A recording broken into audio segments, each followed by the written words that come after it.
नमस्कार दोस्तों, मैं विजय कुमार आपका स्वागत करता हूं आपके अपने YouTube channel true and details में। तो दोस्तों, ये हमारा सामान्य अध्ययन का प्रैक्टिस सेट 71 होगा, जिसमें 25 महत्वपूर्ण प्रश्न को करवाएंगे। और 25 में से आप कितने प्रश्न कर पाते हो वो भी कमेंट बॉक्स में हमें जरूर बताएं दोस्तों। और उससे पहले प्रैक्टिस सेट 70 में जो हमने आपसे सवाल पूछा था उसका भी जवाब हम आपको बताएंगे। तो चलिए दोस्तों, शुरुआत करते हैं आज का हमारा सामान्य अध्ययन का प्रैक्टिस सेट 71, जो कि आपके रेलवे एनटीपीसी और रेलवे ग्रुप डी के लिए काफ़ी महत्वपूर्ण है दोस्तों। और उससे पहले दोस्तों, मैं आपसे एक रिक्वेस्ट करना चाहता हूँ कि अगर मेरे इस प्रश्नों में किसी भी प्रकार की त्रुटि पाई जाती है तो वो हमें कमेंट बॉक्स में हमें ज़रूर बताएं दोस्तों। अगर किसी भी प्रश्न में आपको डाउट हो जाता है तो वो भी कमेंट बॉक्स में हमें ज़रूर बताएं। मैं उसका कन्फ्यूज़न दूर करने की बहुत जल्द ही कोशिश करूँगा। चलिए दोस्तों, शुरुआत करते हैं आज का हमारा सामान्य अध्ययन का प्रैक्टिस सेट 71, जो कि आपके रेलवे एनटीपीसी और रेलवे ग्रुप डी के लिए काफ़ी महत्वपूर्ण है। तो चलिए शुरुआत करते हैं। हमारा पहला प्रश्न है, अधिकांश विषाक्त पदार्थों की विषाक्तता दूर करने की प्रक्रिया शरीर के किस अंग में होती है? एक लीवर में, दो फेफड़ा में, तीन अमाशय में, चार इनमें कोई नहीं। तो इसका सही आंसर होगा दोस्तों ऑप्शन एक, लीवर में होता है दोस्तों, याद रखिएगा लीवर में। चलिए अगले प्रश्न की ओर बढ़ते हैं। निम्नलिखित में से कौन सी बीमारी असंक्रामक प्रवृत्ति की है? एक क्षय रोग, दो कर्क रोग, तीन चेचक रोग, चार इनमें कोई नहीं। तो दोस्तों, कहने का मतलब ये है कि ये तीनों में से कौन सा रोग है जो संक्रामक नहीं है, यानी संक्रमण से नहीं फैलता है। तो इसका सही आंसर होगा दोस्तों ऑप्शन दो, कर्क रोग। चलिए अगले प्रश्न की ओर बढ़ते हैं। मोलस्का समुदाय के जंतुओं के कवच का अध्ययन कहलाता है। एक पोरोलॉजी, दो इकोलॉजी, तीन कॉन्कोलॉजी, चार मेलेकोलॉजी। तो इसका सही आंसर होगा दोस्तों ऑप्शन तीन, कॉन्कोलॉजी। तो चलिए दोस्तों आगे की ओर बढ़ते हैं। सूर्य की ऊष्मा पृथ्वी पर निम्नलिखित में से किस प्रकार के संचार माध्यम से करती है? एक ताप विनिमय, दो संनयन, तीन संवहन, चार विकिरण। तो इसका सही आंसर होगा दोस्तों ऑप्शन चार, विकिरण माध्यम से करती है दोस्तों, याद रखिएगा विकिरण संचार माध्यम से करती है। तो चलिए अगले प्रश्न की ओर बढ़ते हैं। विमानों के आंतरिक भागों की सफाई में किसका उपयोग किया जाता है? एक अवश्रव्य तरंगे, दो प्रस्रव्य तरंगे, तीन ऑक्जेलिक अम्ल का, चार इनमें कोई नहीं। तो इसका सही आंसर होगा दोस्तों ऑप्शन दो, प्रस्रव्य तरंगे का प्रयोग किया जाता है। चलिए अगले प्रश्न की ओर बढ़ते हैं। इंद्रधनुष में किस रंग का विक्षेपण अधिक होता है? एक बैगनी का, दो पीला का, तीन लाल का, चार हरा का।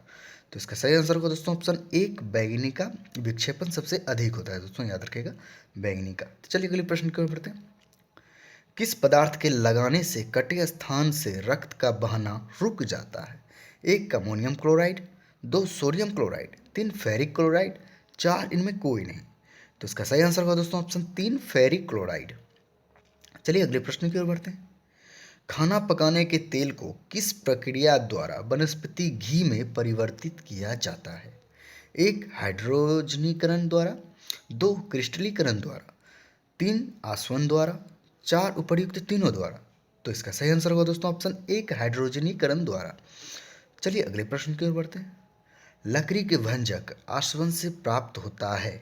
एक एसिटिक अम्ल, दो सल्फ्यूरिक अम्ल, तीन पायरोलिग्नियस अम्ल, चार इनमें कोई नहीं। तो इसका सही आंसर होगा दोस्तों ऑप्शन तीन, पायरोलिग्नियस अम्ल प्राप्त होता है दोस्तों, याद रखिएगा। चलिए अगले प्रश्न की ओर बढ़ते हैं। एक निबल कितने बीटों के बराबर होता है? एक चार बीट, दो आठ बीट, तीन 16 बीट, चार 32 बीट। तो इसका सही आंसर होगा दोस्तों ऑप्शन चार, एक चार बीटों के बराबर होता है एक निबल। तो चलिए हम अगले प्रश्न की ओर बढ़ते हैं। इनमें कौन सुमेलित नहीं है? एक गौतम बुद्ध के गोत्र का नाम, दो सिद्धार्थ बुद्ध के बचपन का नाम, तीन महापरिनिर्वाण बुद्ध की मृत्यु, चार इनमें कोई नहीं। तो इसका सही आंसर होगा दोस्तों ऑप्शन चार, इनमें कोई नहीं। तीनों की तीनों सही हैं दोस्तों, तीनों की तीनों सुमेलित हैं। चलिए अगले प्रश्न की ओर बढ़ते हैं। दिल्ली के किस सुल्तान ने ब्राह्मणों पर भी जजिया लगाया था? एक अकबर ने, दो शेरशाह सूरी ने, तीन फिरोज तुगलक ने, चार इनमें कोई नहीं। तो इसका सही आंसर होगा दोस्तों ऑप्शन तीन, फिरोज तुगलक ने। चलिए अगले प्रश्न की ओर बढ़ते हैं। दक्षिण अफ्रीका के किस रेलवे स्टेशन पर महात्मा गांधी को ट्रेन से फेंका गया था? एक डरबन स्टेशन, दो प्रिटोरिया, तीन जोहान्सबर्ग, चार पीटर मारिट्सबर्ग। तो इसका सही आंसर होगा दोस्तों ऑप्शन चार, पीटर मारिट्सबर्ग स्टेशन पर फेंका गया था दोस्तों, याद रखिएगा। चलिए अगले प्रश्न की ओर बढ़ते हैं। सैडलर आयोग का संबंध किससे था? 1 शिक्षा, 2 न्याय, 3 पुलिस प्रशासन, 4 राजस्व प्रशासन। तो इसका सही आंसर होगा दोस्तों ऑप्शन 1 शिक्षा से संबंधित था दोस्तों, याद रखिएगा सैंडलर। तो चलिए सैंडलर आयोग। चलिए अगले प्रश्न की ओर बढ़ते हैं। राष्ट्रमंडल अध्यक्षों के सम्मेलन का पदेन सभा महासचिव होता है। 1 लोकसभा अध्यक्ष, 2 लोकसभा उपाध्यक्ष, 3 लोकसभा महासचिव, 4 इनमें कोई नहीं। तो इसका सही आंसर होगा दोस्तों ऑप्शन 3 लोकसभा महासचिव। तो चलिए अगले प्रश्न की ओर बढ़ते हैं। वर्ष 1973 में सर्वोच्च न्यायालय के किस मुख्य न्यायाधीश की नियुक्ति के समय प्रथागत वरिष्ठता का सिद्धांत को पहली बार त्यागा गया? 1 एन रे, 2 एच.एम. Bag, 3 PN. भगवती, 4 इनमें कोई नहीं। तो इसका सही आंसर होगा दोस्तों ऑप्शन 1 एन रे के नियुक्ति के समय, याद रखिएगा दोस्तों एन रे के नियुक्ति के समय। तो चलिए अगले प्रश्न की ओर बढ़ते हैं। भारत में विश्व के संदर्भ में सर्वाधिक उत्पादन होता है। 1 गेहूं का, 2 कॉफी का, 3 तिलहन का, 4 तंबाकू का। तो इसका सही आंसर होगा दोस्तों ऑप्शन 3 तिलहन का अधिकतम उत्पादन होता है दोस्तों, याद रखिएगा भारत में। तो चलिए अगले प्रश्न की ओर बढ़ते हैं। किस एक्सप्रेसवे का नाम अटल पथ घोषित किया गया है?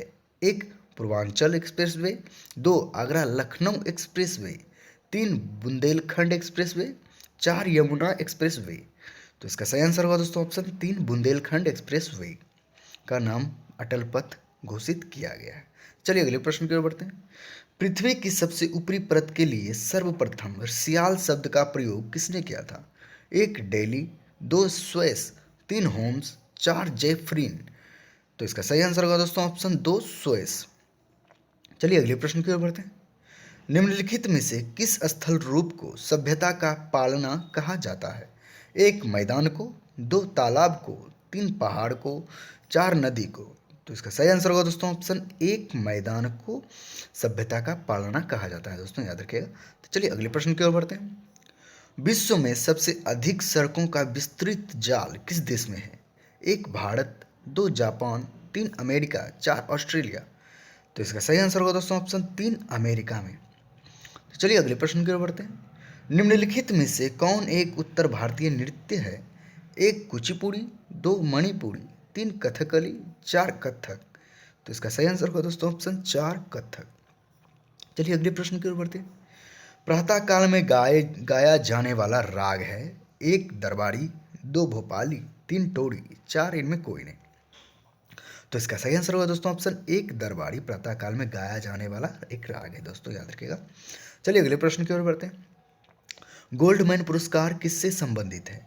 1 चिकित्सा से, 2 पर्यावरण से, 3 कृषि विज्ञान से, 4 इनमें कोई नहीं। तो इसका सही आंसर होगा दोस्तों ऑप्शन 2 पर्यावरण से संबंधित है गोल्डमैन पुरस्कार। सॉरी दोस्तों, चलिए अगले प्रश्न की ओर बढ़ते हैं। अबुल फजल ने लिखा है 1 बाबरनामा, 2 हुमायूंनामा, 3 अकबरनामा, 4 इनमें कोई नहीं। तो इसका सही आंसर होगा दोस्तों ऑप्शन 3 अकबरनामा। अबुल फजल ने लिखा है दोस्तों, याद रखिएगा अकबरनामा। चलिए दोस्तों, जो हमने आपको HW दिया था उसका प्रश्न देख लेते हैं। प्रश्न क्या था? प्रश्न था दोस्तों, नील नदी के डेल्टा क्षेत्र में सर्दी के मौसम में कौन सी फसल उगाई जाती है? तो आंसर आपका सामने है दोस्तों, आंसर है 4 गेहूं। गेहूं उगाई जाती है। तो आज का प्रश्न देख लेते हैं। आज के लिए का प्रश्न आपके लिए प्रश्न है दोस्तों, सिंपल सा है। एटीएम में टी का अर्थ क्या है? ऑप्शन आपके सामने है। 1 टाइम, 2 टेलर, 3 ट्रांसफर, 4 ट्रंक। अगर इस सवाल का जवाब आपको पता है तो वो हमें कमेंट बॉक्स में जरूर बताएं दोस्तों। अगर कम और 25 में से आप कितने प्रश्न कर पाए वो भी हमें कमेंट बॉक्स में जरूर बताएं। और दोस्तों, अगर वीडियो पसंद आया हो तो कृपया लाइक करिएगा, शेयर करिएगा और मेरे चैनल को सब्सक्राइब करके बेल आइकन को दबा दीजिएगा, ताकि जितने भी मैं इस प्रकार का वीडियो डालता हूं उसका नोटिफिकेशन सबसे पहले आपको पहुंचेगा दोस्तों। और किसी भी प्रकार का कन्फ्यूजन हो दोस्तों तो हमें कमेंट बॉक्स में जरूर बताएं, हम आप जल्द से जल्द आपके कमेंट का जवाब देने की कोशिश करेंगे। चलिए दोस्तों, आज तक के लिए ना ही बहुत बहुत धन्यवाद। जय हिंद, जय भारत।